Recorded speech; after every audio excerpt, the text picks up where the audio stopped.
You may be seated and close your prayer books.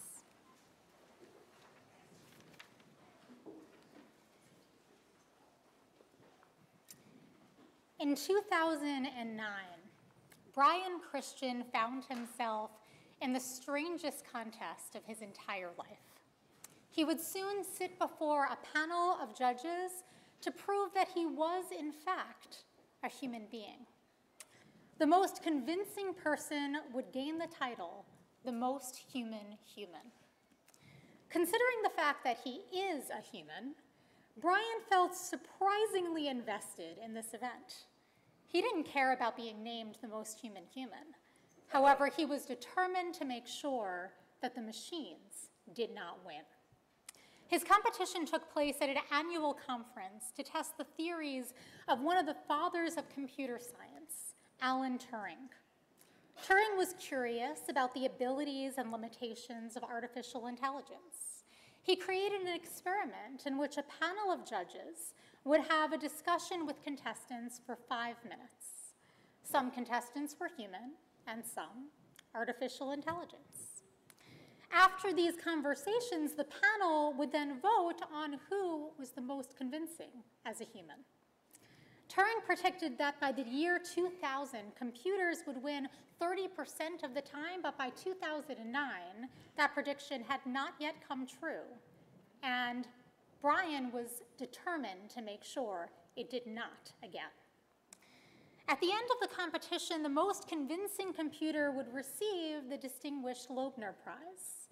The most convincing human will receive an award of their own, the most human human. Now, Brian researched the contestants' past winners and discovered that among them was Wired columnist Charles Platt, who won. How do you think he won? Any guesses? Complete silence. Nothing. Any guesses? By crying. That's a good one. What else? Yeah. By being unpredictable. Anyone else? One more? By bantering?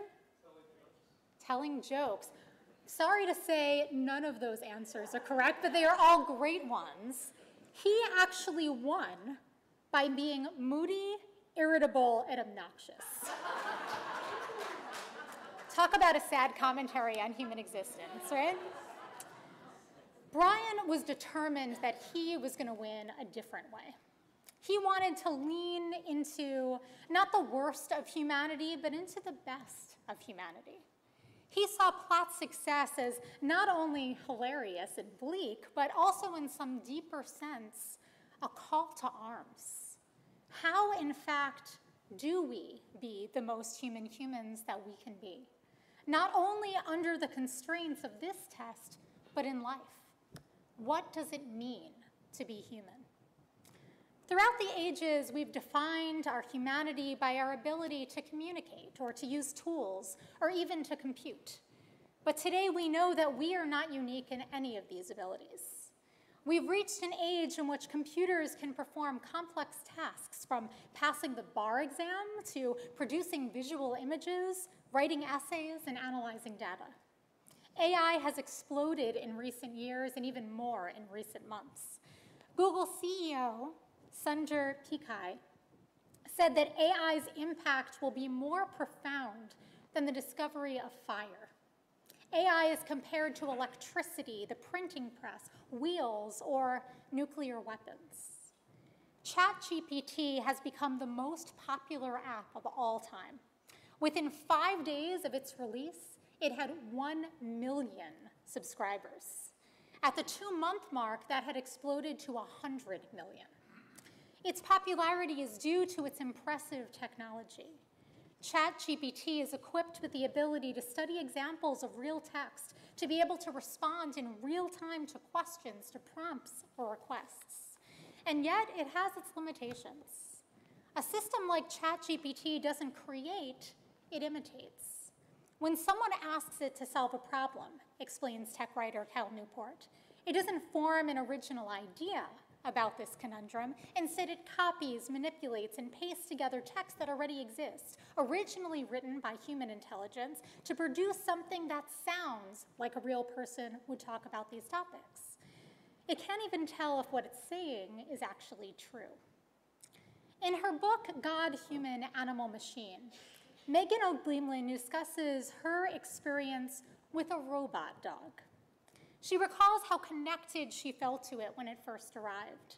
She would pet it and watch how it listened to her most of the time, but not quite all of the time. It greeted her when she arrived. It snuggled with her as she sat. It barked and it played. It seemed to be so similar to a natural dog in many respects. But as time passed, her connection to it felt increasingly uncomfortable. Perhaps it was the light buzzing sound that emanated from it, or perhaps the creepy red light that shone out of its nose. At some point, she became acutely aware that it was mimicking a natural dog, but it wasn't one. It was mimicking a real connection, but it felt no emotion at all. Computers can communicate surprisingly effectively, but any interaction with them is inherently false. Computers are programmed to always respond, to keep conversations going, and to do what they're asked. Relationships with computers lack real connection, or the vulnerability that is so central to the human experience. Last week, I went on Facebook to ask, what is the most human thing that we can do? In 142 comments, no one listed language or intellect or an ability to compute. Instead, the answers fell into three general categories: relationships, morality, and teshuva. Each of these categories demonstrates a kind of vulnerability that is distinctly human.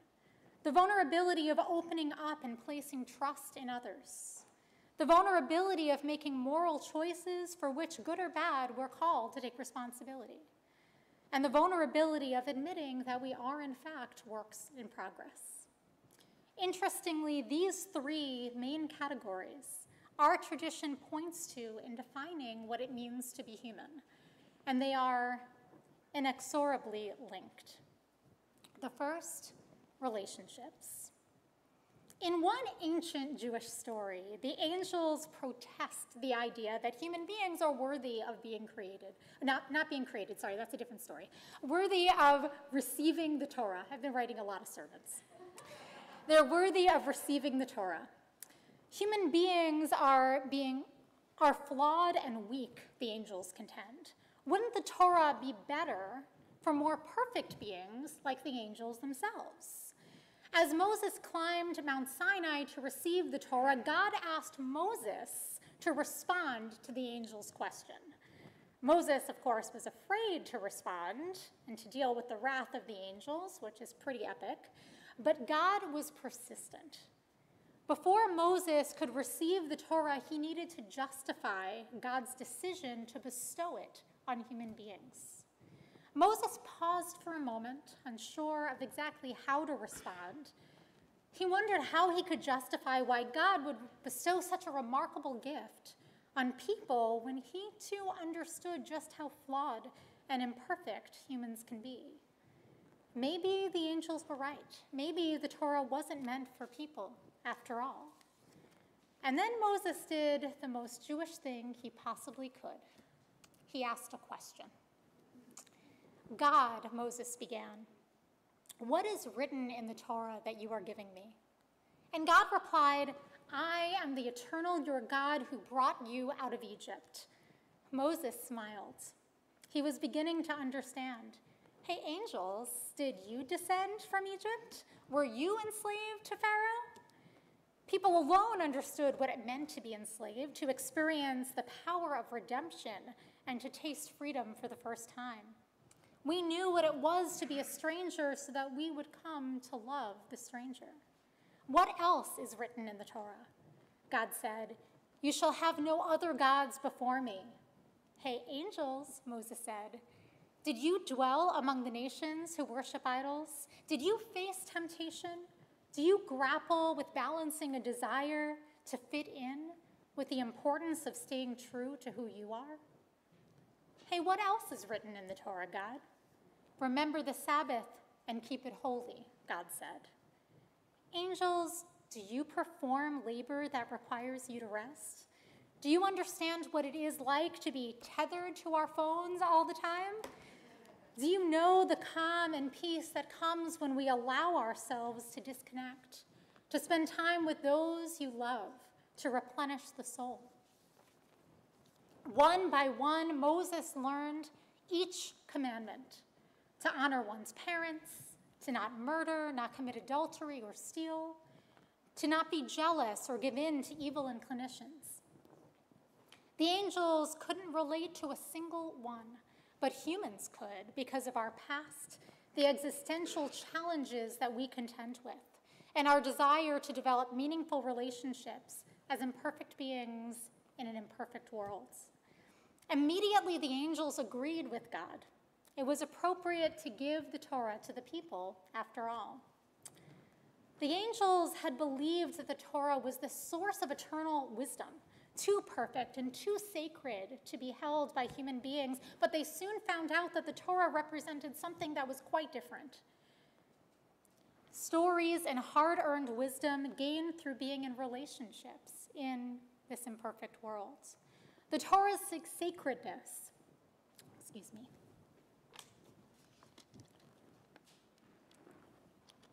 The Torah's sacredness was not based on its wisdom alone, but the way in which it guides us to live with purpose and with meaning. It reminds us that relationships with other people, with God and with ourselves, are what is most sacred. In the image of God, we are blessed with the ability to experience emotions and form connections. Each of us longs to be seen and understood. We long to have deep, meaningful relationships with family and friends, with neighbors and coworkers, and all those we know. We long to be loved and to love, and to make a difference in the lives of others.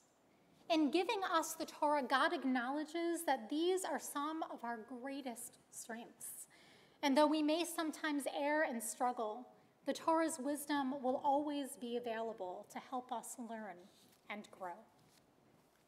2, morality. The Torah states that each of us is created b'tselem Elohim, in the image of God. Since God doesn't have an image, this isn't referring to a physical appearance, but rather to the nature of our souls. The medieval Rabbi Maimonides explains that it refers to human free will, without which there would be no context for the Torah and all that rests upon it. He explains that free will has 2 components. The first one is that we can distinguish right from wrong. The second is that we can choose between them.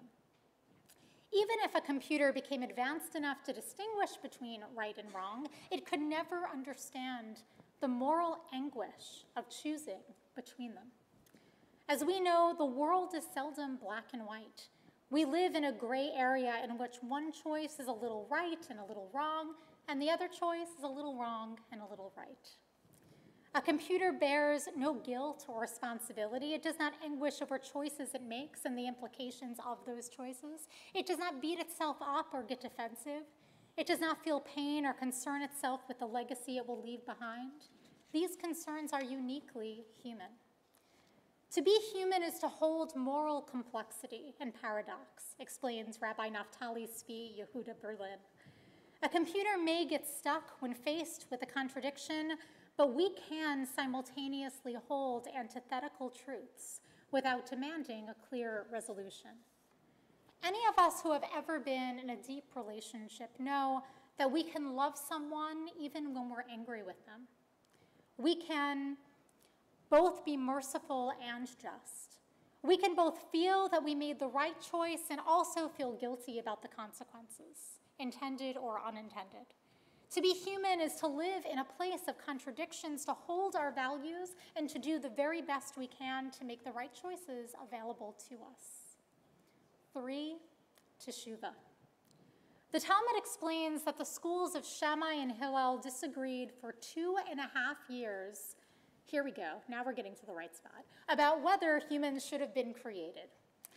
One said that it would have been better if humans had never existed, and the other said that it was better that humans were created.